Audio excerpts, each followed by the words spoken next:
ये भेड़िया पकड़ नहीं है पाते, खाली हुआ हुआ हुआ है चिल्लाते। कोर्ट ने भी डांटा है जमकर, क्यों चलवाते हो बेवजह बुलडोजर। ये यही सपा की सरकार है जिसने लखनऊ, फैजाबाद और वाराणसी के जिला परिसर, अदालत परिसर में हुए धमाकों के लोगों का केस विड्रॉ करने की बात कही थी। ये वही मानसिकता है जो कि शाहजहां शेख के साथ खड़ी होती है महाराष्ट्र में, और ये वही मानसिकता जो केरल में खड़ी होती है लव जिहाद करने वालों के साथ। ये वही मानसिकता है जो आतंकवादियों तक का बचाव करती, सदैव अपराधियों आतंकवादियों से। योगी जी ने पूरा अपना घर परिवार छोड़कर समाज की सेवा का व्रत लिया है, और अखिलेश जी सब कुछ परिवार का ला के डुबो दिए हैं। आपका मंतव्य और हमारे मंतव्य में जमीन आसमान का अंतर है। जन कल्याण हो या अपराध का संरक्षण। तो भाई नवाब सिंह का डीएनए मैच होने के बाद अब तो समाजवादी पार्टी का राजनीतिक डीएनए साफ हो गया है। जय श्री राम दोस्तों, अखिलेश यादव और योगी आदित्यनाथ के बीच राजनीतिक गर्म है।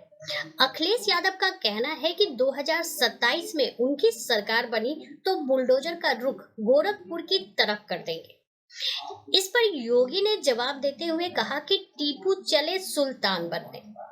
इसी पर जोरदार डिबेट, जिसमें अनुराग भदौरिया को सुधांशु त्रिवेदी ने दिखाई औकात।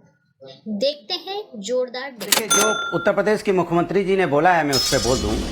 सुल्तान की बात की तो मैं कहता हूं टीपू लोकतांत्रिक तरीके से जनता का सुल्तान था, सुल्तान है, सुल्तान रहेगा। वो पीडे के फार्मूलों के लेके सामाजिक न्याय की बात करता रहते हैं। तो ये भारतीय जनता पार्टी जो है अपने गिरबान में झांक के देखे, बांटेंगे तो कटेंगे। ये क्या होता है? ये देश अनेकता में एकता वाला देश है। यहाँ सभी का सम्मान होता है, सभी जात धर्मों के लोग रहते हैं, आपस में मिलकर रहते हैं। वसुधैव कुटुंबकम की बात करते हैं। नफरत की राजनीति कौन कर रहा है? आप समझ लीजिएगा। फिर कहते हैं लाल टोपी वाले। अरे लाल रंग तो बड़ा शुभ माना जाता है, शादी के जोड़े भी लाल होते हैं, हम क्रांतिकारी का रंग भी लाल होता है। आप किस तरह की बातें कर रहे हैं? मतलब आपको अगर लाल रंग, समाजवादी पार्टी लाल टोपी पहनते हैं, कल समाजवादी पार्टी उत्तर प्रदेश की सरकार में आ जाएंगे तो क्या उत्तर प्रदेश से नफरत करने लगेंगे? इतनी नफरत हो गई है। अरे आज हमें उत्तर प्रदेश की जनता ने ही 37 सीटें और इंडिया गठबंधन को 43 सीटें दी हैं, इनको हराया है, 33 सीट पे समेट दिया है। फिर भी समझ में नहीं आ रहा है कि जनता के मन को नहीं समझ पा रहे हैं, फिर भी वही नफरत की बात करते चले जा रहे हैं। और फिर बार बार कहते हैं हिम्मत। अरे हिम्मत की क्या जरूरत होती है? हिम्मत तो जनता है, जनता ने हमें दी ना 37 सीटें अभी। तो जनता के साथ, जनता जिसके साथ, उसकी तो हिम्मत होगी होगी उसमें। लेकिन हिम्मत का मतलब ये नहीं होता है कि आप अन्याय करने लगेंगे, अन्याय का बुलडोजर चलाने लगेंगे, आप बेगुनाहों पे बुलडोजर चलाने लगेंगे, बस्तियां उजाड़ने लगेंगे, अकबर नगर उजाड़ने लगेंगे, 2200 घर उजाड़ देंगे, आप पंतनगर उजाड़ने के लिए पहुंच जाएंगे। ये तो नहीं, इसलिए तो आपको ताकत जनता ने नहीं दी कि आप उजाड़ देंगे जाके। सवाल उठता है कि भारतीय जनता पार्टी बार बार इस तरह की बातें क्यों करती, मुझे समझ में नहीं आता। दूसरी बात, ये भेड़िए, एक मैं 2 लाइन बता दूं तो ये भेड़िया पकड़ नहीं है पाते, खाली हुआ हुआ हुआ है चिल्लाते। कोर्ट ने भी डांटा है जमकर, क्यों चलवाते हो बेवजह बुलडोजर। समाजवादी आएंगे तो भेड़िए पकड़े जाएंगे, अन्याय के बुलडोजर पर ब्रेक लगेगी सुधांशु जी, फिर कुछ नहीं कर पाओगे। ये सुन लीजिए, जनता को परेशान मत कीजिए, जनता की बात कीजिए, जनता के मुद्दों पे चर्चा कीजिए तो अच्छा होगा। आप हमेशा धर्म की राजनीति मत कीजिए, धर्म मेरा आस्था का विषय है। चलिए सुधांशु त्रिवेदी जी जवाब। 10 सेकंड के मनोरंजन दर्शकों का करने के लिए आपको अब मैं इस बात का टेक्निकल और पॉलिटिकल दोनों उत्तर देता हूं। देखिए, बहुत स्पष्ट सी बात है कि जो भी बुलडोजर चलाया गया है उसका अपराध के कारण नहीं चलाया गया है। उन्होंने अतिक्रमण कर रखा था, नोटिसेस दिए गए थे, इस आधार पर चलाया गया है। जब भी कोई व्यक्ति जो पुलिस में रहा होगा उससे पता होना चाहिए, जो शासन में रहे होंगे, किसी पुलिस अधिकारी से पूछिए, जैसे ही कोई अपराधी एक अपराध करता है तुरंत उसकी पूरी फाइल खुलती है। मैं एग्जांपल देना चाहता हूं, आप गाड़ी को रेड लाइट फंदा दीजिए, पुलिस वाला तुरंत रोकता है, कहता गाड़ी कागजात दिखाओ, और उस समय आपकी गाड़ी का रजिस्ट्रेशन ना हो या रजिस्ट्रेशन एक्सपायर कर गया हो तो जब्त हो जाती है कि नहीं गाड़ी। तब आप ये थोड़ी कहते नहीं नहीं वो मैंने सिर्फ रेड लाइट फंदाई थी, वो मेरा उसके कागजात से क्या मतलब। अच्छा, यहां पर तो एक और बात है, वो आप घर जाएंगे और कागजात लाके दिखा देंगे, गाड़ी छुड़ा लेंगे, पर अगर गाड़ी चोरी की होगी तो गाड़ी गई ना। तब तो आप सिर्फ यही कहेंगे देखो मैंने तो केवल लाइट फंदाई थी और बदले में मेरी गाड़ी जब्त कर ली गई। क्योंकि ये सारी की सारी जमीनें इलीगल थी, इसीलिए पिछले 7 साल में इनको कोर्ट से कोई रिलीफ नहीं मिली है।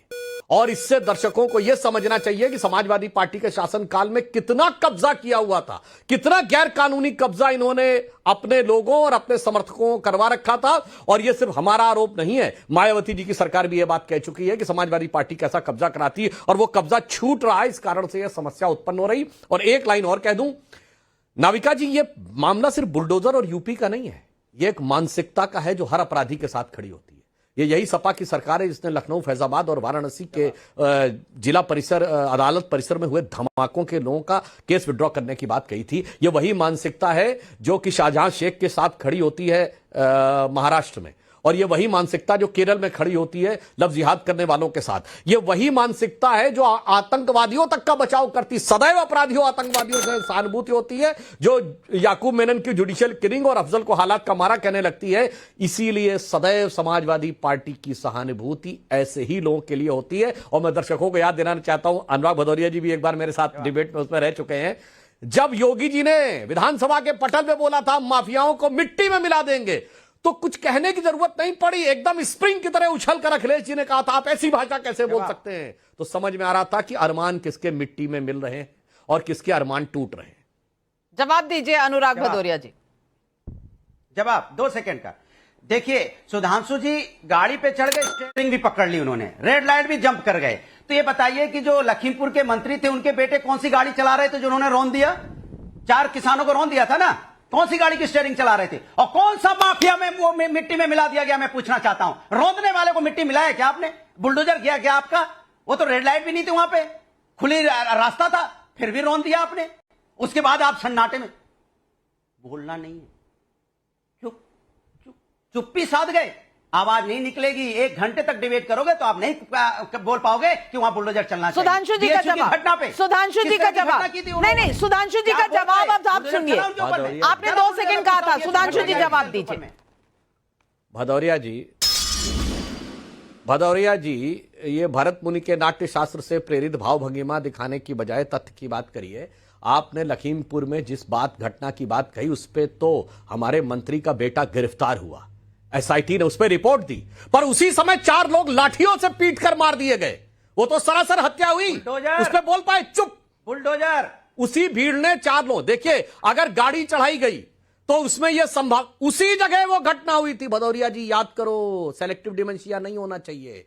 इसीलिए मैं कहना चाहता हूं, गाड़ी किसी ने चढ़ाई, उसमें तो इंटेंशन भी हो सकता है और गलती भी हो सकती है, पर अगर घेर कर पीट कर लाठियों से मार दिया गया, उसमें गलती की कोई संभावना नहीं है। वो एक सोची समझी व्यवस्थित हत्या है, मगर उस पर चू नहीं बोलते। इसलिए आपका चरित्र है भाई, सदैव अपराधियों के साथ खड़े रहना, अपराधियों को संसद में भेजना, अपराधियों को विधानसभा में भेजना, लड़कों से गलती हो जाया करती है कहना, बहुत सारी चीजें हैं, तो उसमें कोई कहने में बहुत समस्या की बात नहीं है। और मैं एक और बात कह दूं साहब, जवाब, योगी जी ने पूरा अपना घर परिवार छोड़कर समाज की सेवा का व्रत लिया है, और अखिलेश जी सब कुछ परिवार का ला के डुबो दिए हैं। मुलायम सिंह जी प्रोजेक्टेड थे, 2012 में स्पष्ट बहुमत लाके दिए थे, अखिलेश जी के नेतृत्व चुनाव हुआ 57 पे आ गया। इसलिए दोनों में जमीन आसमान का अंतर है। एक योगी जी कहते हैं सब कुछ छोड़ा देश के लिए, और एक है सब कुछ ले लिया अपने परिवार के। योगी जी ने गोरखपुर में हवाई अड्डा बनवाया, आपने सैफई में एयर स्ट्रिप बनवाई। एयर स्ट्रिप पे चार्टर्ड प्लेन लेके, लाखों रुपए घंटे का चार्टर्ड प्लेन लेके सिर्फ गरीब गुरबा की, वंचित की राजनीति करने वाले नेता उतर सकते हैं, जबकि एयरपोर्ट के ऊपर कोई भी आके उतर सकता है। आपका मंतव्य और हमारे मंतव्य में जमीन आसमान का अंतर है। जन कल्याण हो या अपराध का संरक्षण। देखिए सुधांशु जी, सैफई एक गांव है, गांव में अगर एयर स्ट्रिप बन गई तो आपके पेट में दर्द हो गया कि गांव वालों के बीच में एयर स्ट्रिप कैसे बन गई? क्या जहाज वहां नहीं उतरे? आपके सरकार के जहाज नहीं उतरते वहां पे? बताइए, आप नहीं उतरते क्या? मुख्यमंत्री जी वहां नहीं उतरे क्या? प्रधानमंत्री जी वहां नहीं उतरे क्या? ऐसी बातें करते हो, कुछ भी बोल के चले जाओगे आप। गांव का विकास से इतनी नफरत आपको होने लगी। और बुलडोजर के बारे में आप बता रहे थे ना, आप बताइए, मैं आपसे पूछना चाहता हूं, पहलवान महिलाओं के साथ अन्याय हुआ था तो आप कहां थे? कहां आपकी आवाज थी? मैं चिल्लाता था, आप चुप मार जाते थे, चुप मार जाते थे आप। मणिपुर में बेटियों के साथ अन्याय होता था, आप चुप मार जाते थे। हाथरस की बेटी के साथ अन्याय हुआ था, डिबेट से भाग गए थे। आए नहीं बीजेपी के लोग, क्यों रात के अंधेरे में उस दलित बच्ची को आपने पेट्रोल डाल के अंतिम संस्कार कर दिया था? ये आप छुपाते घूम रहे थे। पहली बात, इनके मुंह से नाम आना चाहिए ना भाई, काहे परेशान है? मैं अनुराग भदौरिया जी से कहना चाहता हूं, गांव के विकास से किसी के पेट में दर्द नहीं है। योगी जी के समय में भारत सरकार ने गोरखपुर में जो फ्लाइट सेवाएं शुरू की, रोज सैकड़ों लोग आके उतरते हैं। मैं चुनौती से कहता हूं, आपकी उस एयर स्ट्रिप के ऊपर आपके प्रथम परिवार के अलावा 10 लोग बताइए गांव के जो उतरे हो आके। उनकी हैसियत है कि लाखों रुपए घंटे का जहाज लेके प्राइवेट एयर स्ट्रिप पे आके उतरे, या सिर्फ सरकारी उतरेंगे? तो मुख्यमंत्री जी उतरेंगे या सफाई तो आप महोत्सव के लिए बनवाइए ना। उतरेगा? अरे आप हमारे एयरपोर्ट तो चालू करवाइए गोरखपुर ना, में, एयरपोर्ट बनाइए, आप एयरपोर्ट पूर्वांचल बना में, दीजिए। और सिर्फ गाँव गोरखपुर में लोग नहीं, जाइए, कुशीनगर में भी बना, मैनपुरी, एटा, प्रयागराज में बना, फरीदाबाद। अयोध्या में रेगुलर फ्लाइट शुरू हुई। अब देखिए, बीच में मत बोलिए, बीच में मत बोलिए भाई, मेरे भाई, बीच में मत बोलिए। आपके जमाने में पूरे उत्तर प्रदेश में सिर्फ 2 एयरपोर्ट थे, लखनऊ और वाराणसी। आज अकेले पूर्वांचल में 5 हैं, लखनऊ, वाराणसी के अलावा प्रयागराज, गोरखपुर, अयोध्या और कुशीनगर 6। अरे भाई, क्यों अब देखिए बीच में डिस्टर्ब करने लगे। भदौरिया जी, मैंने तो आपको मौका दिया था। अरे भाई, अब आपने जो आरोप की बात कही, तो भाई नवाब सिंह का डीएनए मैच होने के बाद अब तो समाजवादी पार्टी का राजनीतिक डीएनए साफ हो गया है। और आप अपने डिबेट में भी दिखा रहे हैं। मैंने तो आपसे कहा था 10 सेकंड बोल लीजिए, आप डिबेट में हमारे बीच में बोलते ही चले जा रहे हैं। मतलब डिबेट का भी डीएनए दिखाए चले जा रहे हैं, सपाई स्टाइल में ही बवाल करते रहेंगे। इस डिबेट को लेकर आपकी क्या राय है, हमें जरूर बताएं। हमारे साथ जुड़े रहने के लिए चैनल को लाइक एंड सब्सक्राइब करना ना भूलें। Thank you so much.